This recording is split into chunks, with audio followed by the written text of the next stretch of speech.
Hey everybody, Harry here to talk some more about the immunity decision from the Supreme Court ending its term this morning, and in particular about the practical implications for the Trump prosecution.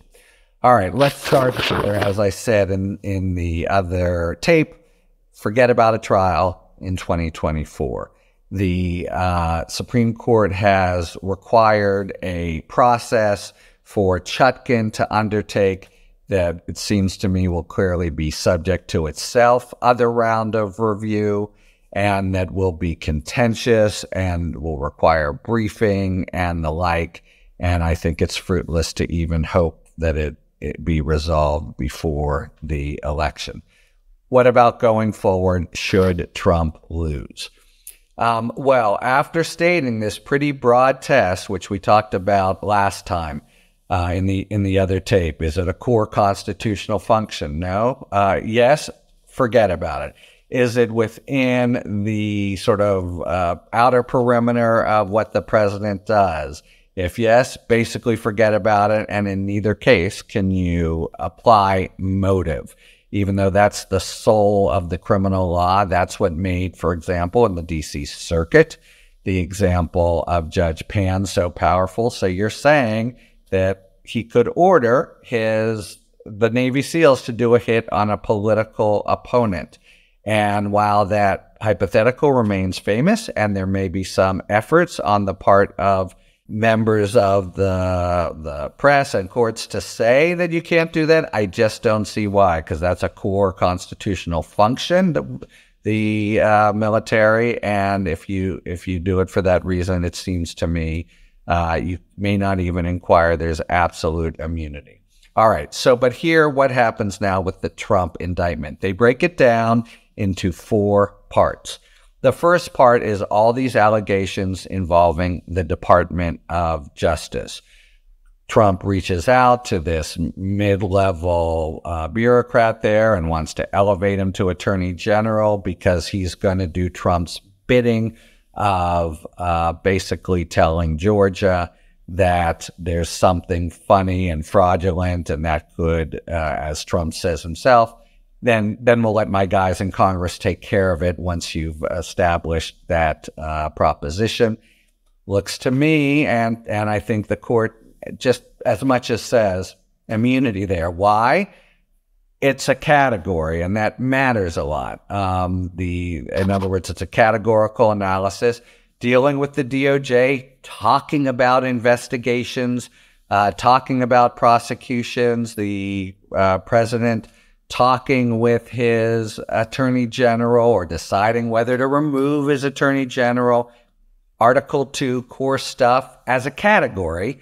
And we don't analyze the conduct with any more detail, and in particular with a focus on the motive. Basically, the court as much as says that's out the window. Okay. The next level is all the hanky-panky trying to get Pence to break the law. And again, the trick here is how you state it and how you characterize it. Because the court has a long discussion about the importance in general of the vice president's function of being a counselor to the president. The vice president also has certain roles with the Senate, and those are under Article 1, so that wouldn't count. But basically, so the DOJ, to me, looks like it's out and removed from the indictment with no further inquiry. What about the Pence stuff? It is, in the court's view, presumptively immune. President's conversations about the tie-breaking vote, and again, completely wearing blinders as to motive.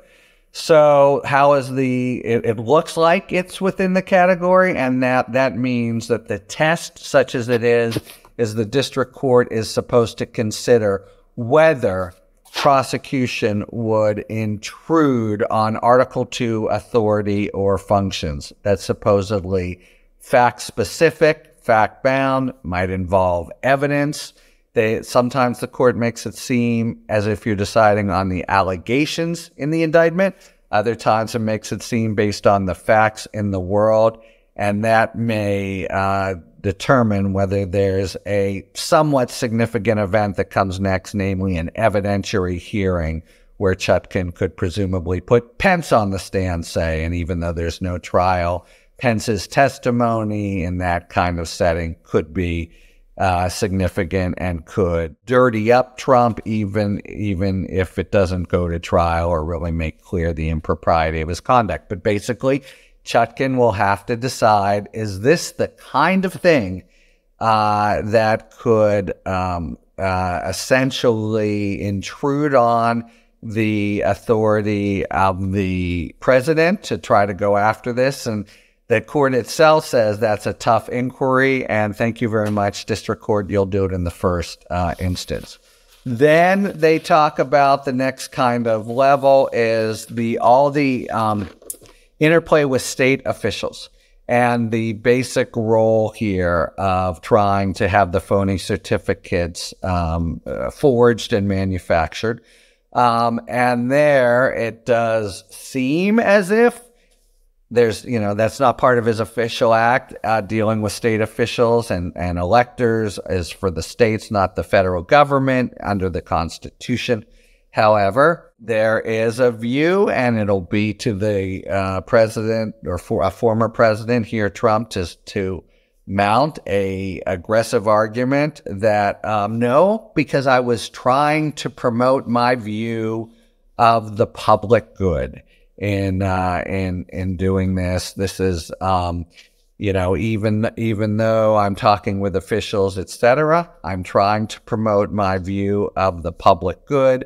And that could potentially, in a fact-bound inquiry that's a little murky and that will be subject to further kind of judgment and analysis by the Court of Appeals and even the Supreme Court, the question will be, would having criminal prosecution there intrude on the public, on the president's functions? And then finally, all this stuff, all the discussions, including on the ellipse, the public comments where Trump is exhorting his supporters to storm the Capitol. Again, you have to determine the content, form, and context to decide whether he's speaking as a president or, and this is the question, it's not whether he's doing something nasty, it's whether he's speaking as a president or speaking as a candidate. If a candidate, that's an unofficial act. If a president, though, even if he's saying storm the Capitol and hang them high, that seems to be covered by immunity under the court's analysis. Okay? And so that is a very, very broad analysis that goes down to the district court. Perhaps there's a very, very slight silver lining in the ability to gather some evidence now and make some determinations about things that, matter to the American people. But again, by and large, can't talk about content, and by and large, everything's up for grabs and it's going to be a fight. And whatever the district court tries to do, Trump will tout this opinion saying you can't do it, and that itself could freeze the linebackers and go up to the Court of Appeals and maybe the Supreme Court. So it's not clear to me they even get out of the gate on this remand if Trump is bound and determined to fight it.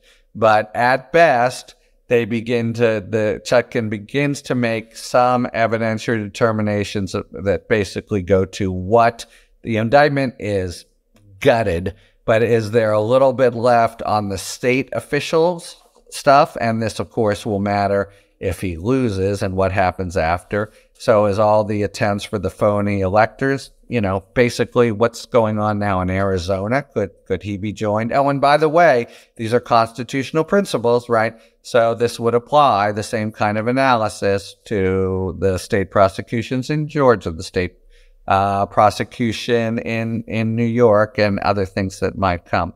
So would that even give immunity even as to the discussions with the electors? I think that's what's most likely to survive, most likely to be brought against him, the Raffensperger call and the like, because it's so manifest that he's not acting as a president but as a candidate.